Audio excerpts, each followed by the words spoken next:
সুপ্রিয় শিক্ষার্থীবৃন্দ, আশা করি সকলে ভালো আছো। আজকে আমি তোমাদেরকে নবম দশম শ্রেণীর গণিত থেকে অধ্যায় 6 আজকে একটি উপপাদ্য আমরা প্রমাণ করব। এই উপপাদ্যটি আমি দুইটি প্রক্রিয়া প্রমাণ করব। তোমরা আশা করি আমার সাথে থাকবে। আজকের উপপাদ্যটি হচ্ছে ত্রিভুজের যে কোনো দুই বাহুর মধ্যবিন্দুর সংযোগ রেখাংশ তৃতীয় বাহুর সমান্তরাল এবং দৈর্ঘ্য তার অর্ধেক। তাহলে চলো প্রমাণ করা যাক।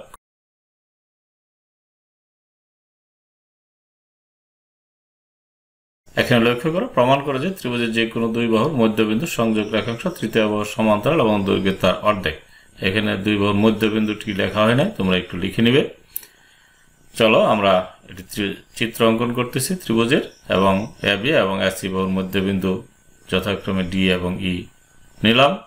এখন আমাদের প্রমাণ করতে ডি বিসি বাহুর সমান্তরাল এবং ডি হবে বিসির অর্ধেক, আমরা লিখে নিলাম। এখন আমাদের অঙ্কন করতে হবে। আমরা ডি কে এফ পর্যন্ত এমনভাবে বর্ধিত করি যেন ডি সমান ইএফ হয়, অর্থাৎ ডি যতটুকু ইএফ ততটুকু। সিএফ যোগ করি, আমরা যোগ করে নিলাম। আমরা লিখে নিলাম। এখন আমাদের প্রমাণ।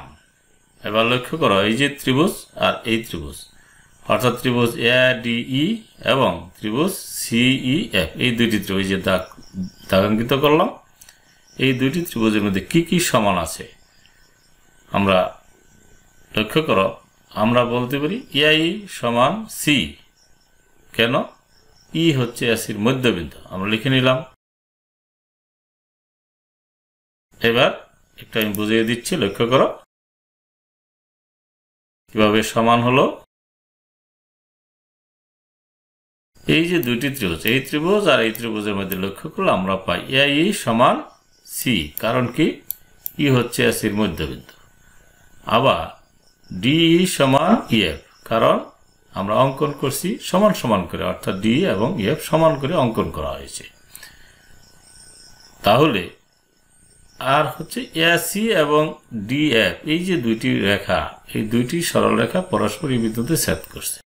আমরা জানি দুইটি সরল রেখা পরস্পরকে ছেদ করলে উৎপন্ন বিপ্রতীপ কোণগুলি পরস্পর সমান হয়। কাজে এই দুইটি সরল রেখা যেহেতু এই বিন্দুতে পরস্পরকে ছেদ করেছে, সুতরাং এই যে এই কোণটি হবে এই কোণের সমান, কারণ তারা হচ্ছে বিপ্রতীপ কোণ। তাহলে লক্ষ্য করো, এই দুইটি ত্রিভুজের মধ্যে আমরা কি পেলাম? এই সমান সি, ডি সমান ইএফ, অর্থাৎ দুই বাহু অনুরূপ দুই বাহুর সমান এবং তাদের অন্তর্ভুক্ত কোণ সমান। সুতরাং ত্রিভুজ দুটি সর্বসম। তাহলে আমরা লিখে নিই ত্রিভুজ দুটি সর্বসম।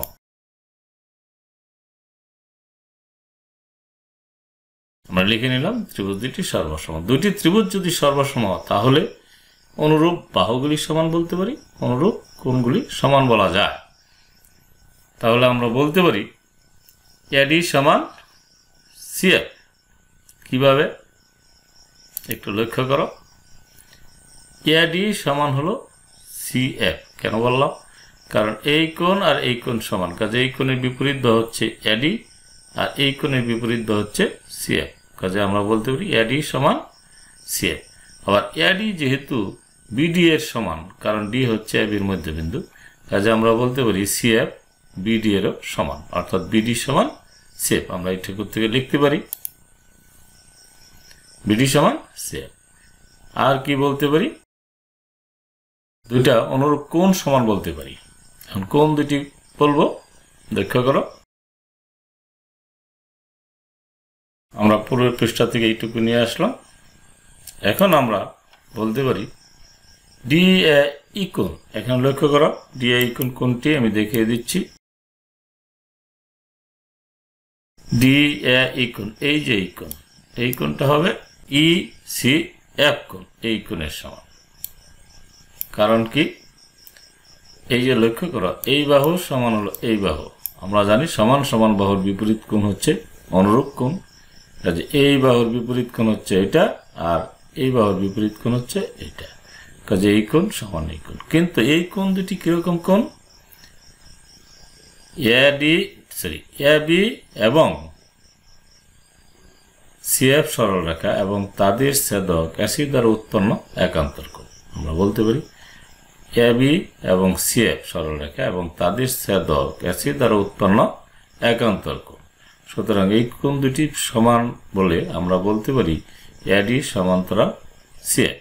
তো এডি যদি সিএফ এর সমান্তরাল হয় তাহলে বিডিও সিএফ এর সমান্তরাল, কারণ এডি এবং বিডি একই সরলরেখা, আজ আমরা বলতে পারি বিডি সমান্তরাল সিএফ। তাহলে আমরা পেলাম বিডি সিএফ এর সমান এবং বিডি সিএফ এর সমান্তরাল। আমরা একটু লিখে নিই।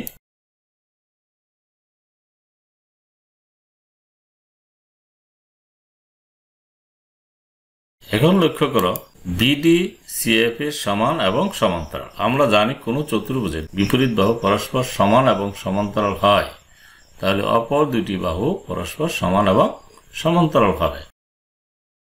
এখন বিসিএফডি চতুর্ভুজে বিডি সমান সিএফ এবং বিডি সমান্তরাল সিএফ হয় বিসিএফডি চতুর্ভুজটি একটি সামান্তরিক, কারণ যেহেতু বিডি এবং সিএফ সমান এবং সমান্তরাল, কাজে এই যে চতুর্ভুজটা বিসিএফডি এই চতুর্ভুজের অপর দুটি বাহু পরস্পর সমান এবং সমান্তরাল হবে, অর্থাৎ বিসি সমান হবে ডিএফ এবং বিসি সমান্তরাল ডিএফ। সুতরাং আমরা বলতে পারি বিসিএফডি একটি সামান্তরিক।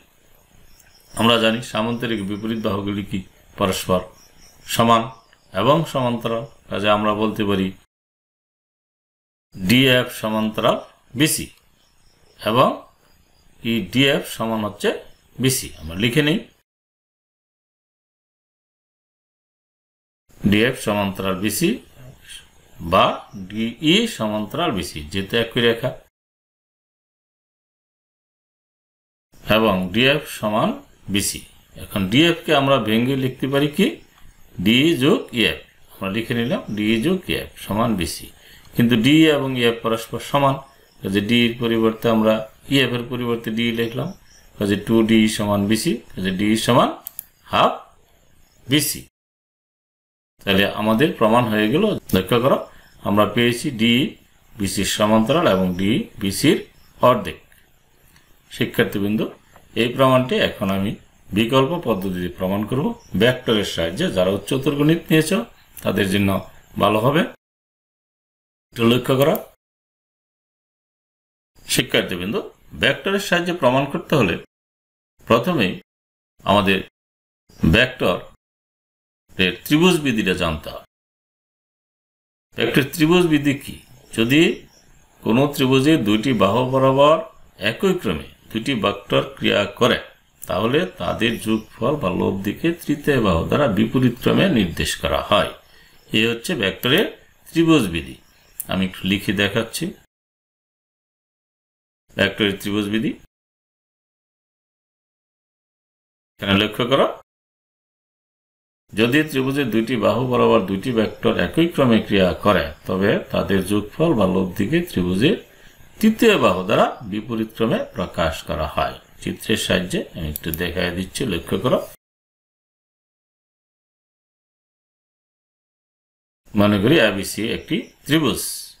এখন আমরা চিহ্নিত করব, দিক নির্দেশ করব কোন দিকে যাবে। আমরা ধরলাম এবি বিসি, এবি যোগ বিসি, এই দুইটার যোগফল হবে কি এসি। এই এসি বিপরীত ক্রমে আসবে, তাহলে আমরা লিখতে পারি এবি যোগ BC is equal to AC.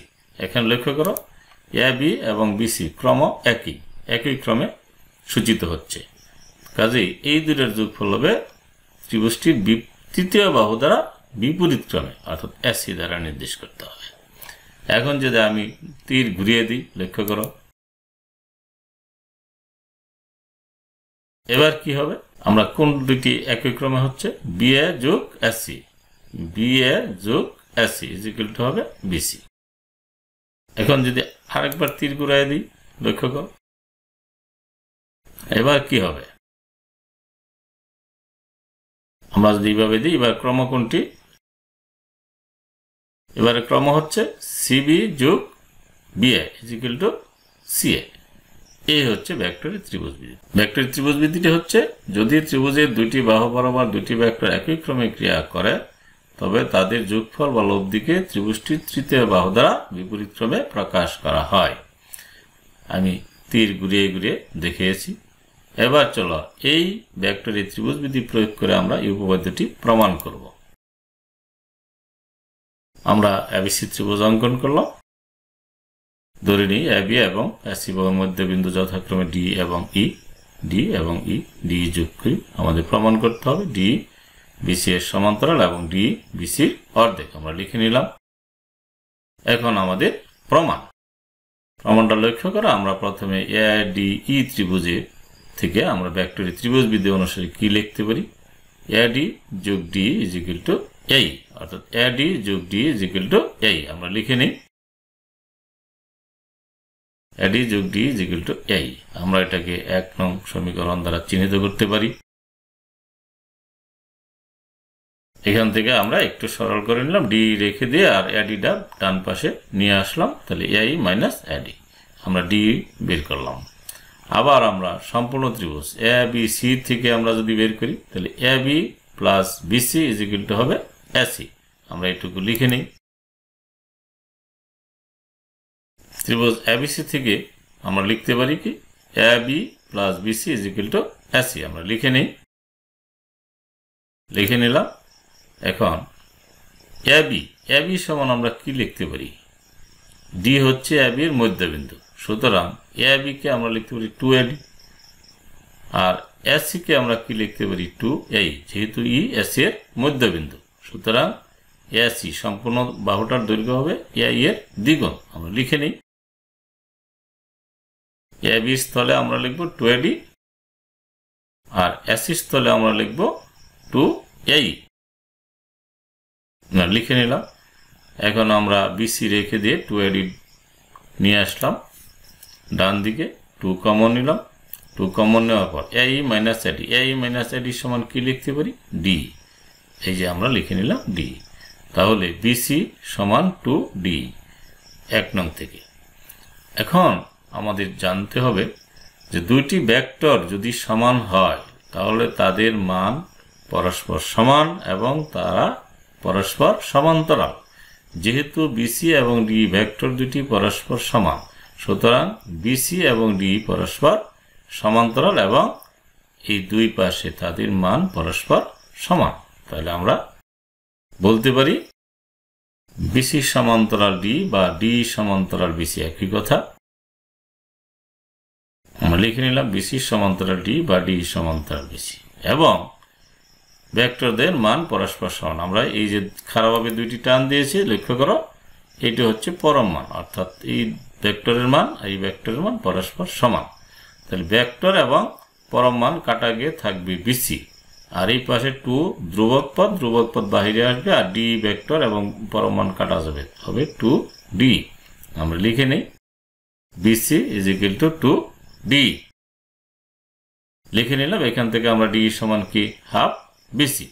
শিক্ষার্থীবৃন্দ, তাহলে আমরা প্রমাণ পেয়ে গেলাম যে কোনো ত্রিভুজের যে কোনো দুই বাহুর মধ্যবিন্দুর সংযোগ রেখাংশ তৃতীয় বাহুর সমান্তরাল এবং দৈর্ঘ্যে তার অর্ধেক।